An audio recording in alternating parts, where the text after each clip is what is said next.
My claim is that crying to manipulate men does not work. Yeah. Have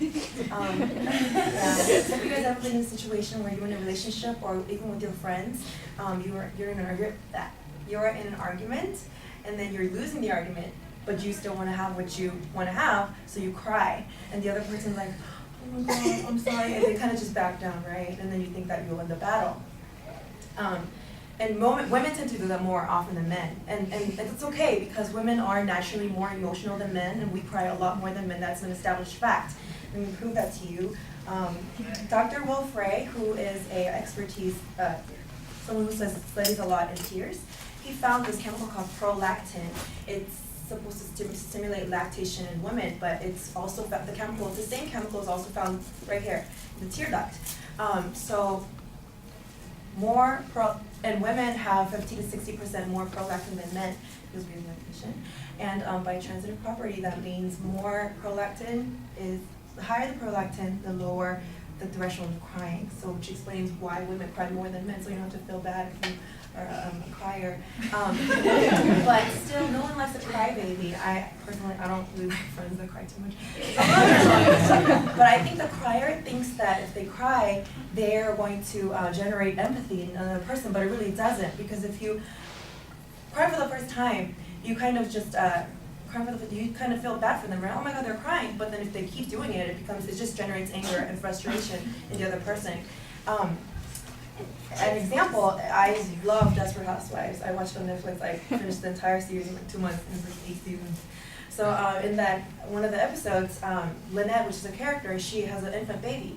The baby starts crying, and it's her baby. So she kind of, at first she goes, oh my God, why are you crying? You know, she wants to cater to the baby.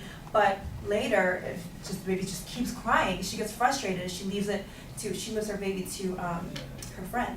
So my point is that not only manipulation in crying, but just crying in general annoys people, not really empathy. And lastly, I want to quote Helen Fisher, which she is expertise in the field of anthropology. She said, once someone cries, the playing field is no longer level. So she kind of compares the crying game to a sport. For example, when a basketball player cannot thrive in the soccer field because his best abilities can only be projected in playing basketball, and the same vice versa for the soccer player. But then if a soccer player challenges the basketball player in the basketball court, then he is automatically and voluntarily establishing himself as a weaker one, and then the basketball player becomes a superior, right? Because he's a better player. But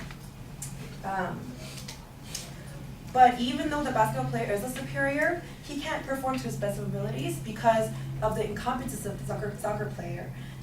But among other basketball players, he can thrive because amongst each other, they can challenge each other, they can test each other, and that he could really perform to his best abilities.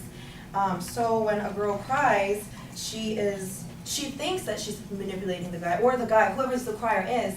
They think that they're really manipulating them, but in reality, they're establishing themselves as the inferior and establishing the other person as the superior.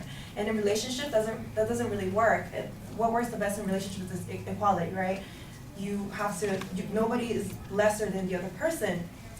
And we have roles in relationships, not ranks. Like roles, like my dad will go downstairs if there's a burglar in the house, not my mother. Hopefully your parents do the same thing. And then our mothers raised, traditionally in America, mothers raise children, not so much the dad, because that's her role. So we have roles, not ranks. So I want to say that crying as a manipulation does not work and is ineffective, because even though crying does stimulate our emotions, it's annoying, and it disturbs the balance in relationships. Thank you.